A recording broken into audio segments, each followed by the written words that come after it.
Hello, my dear finance-loving hamsters. Today, I want to talk with you about a topic that's closely linked to money, and that is taxes. We all understand the obligation to pay them, but how do the wealthiest individuals on the planet manage their taxes? For today's episode, I've curated a video discussing insights from the billionaire realm on how they handle their tax responsibilities. So, perk up those ears because we're about to get started. You cannot tax billionaires on the shares that they hold in a company because it is an unrealized gain. You're worth 300 billion, but we can't tax you on those stocks because you haven't sold the shares, so you don't have the money.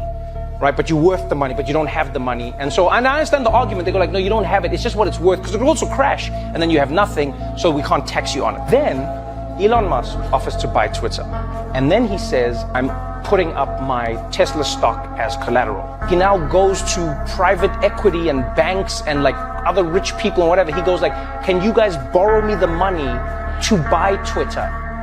And then he's I want to buy Twitter because I don't want to sell any of my Tesla shares. So I want to use your money to buy Twitter. And then it's but then they're what are we loaning it against? And he's well, my Tesla shares. Then I'm going wait, so you can buy a thing based on what you have, yes. But when we want to tax you, you can say, I don't have it. It's such a fun game that billionaires get to play because all their money is in that, right? If you earn your money as a salary, your money just gets taxed. That's it. Wow, that's what I call playing in the big financial leagues. Of course, not everyone has vast amounts of shares in major companies to secure substantial loans against them. However, the strategy itself is quite ingenious, don't you think? It's a perfect illustration of how price and value can differ significantly, especially from a taxation perspective. Make sure not to miss new episodes so we can continue to grow wiser together. See you in the next video, and remember, hamsters are power, one for all and all for one. Bye!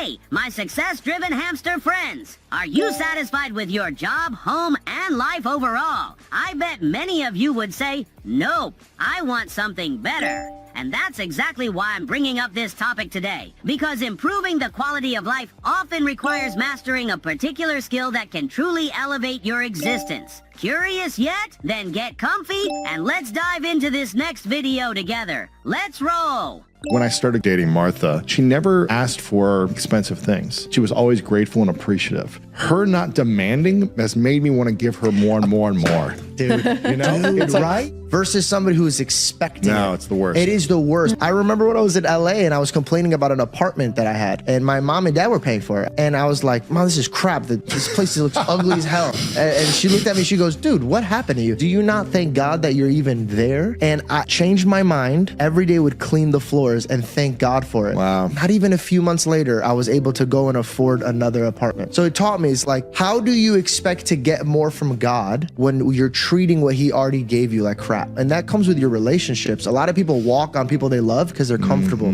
But that's so bad. You should really, really cherish them even more. Wow, another deep and cool video. Appreciating what you have doesn't mean settling for the status quo or not wanting more. On the contrary, being grateful for what you have means you'll also value what you'll gain. This mindset alone can foster growth and help you achieve your goals. Positivity always works that way. I don't have proof, but I have no doubts either, having witnessed such processes more than once. Be thankful for what you've got, my friends, and I'm confident your happiness will only increase. See you in the next episode, and remember, hamsters are power, one for all and all for one. Bye.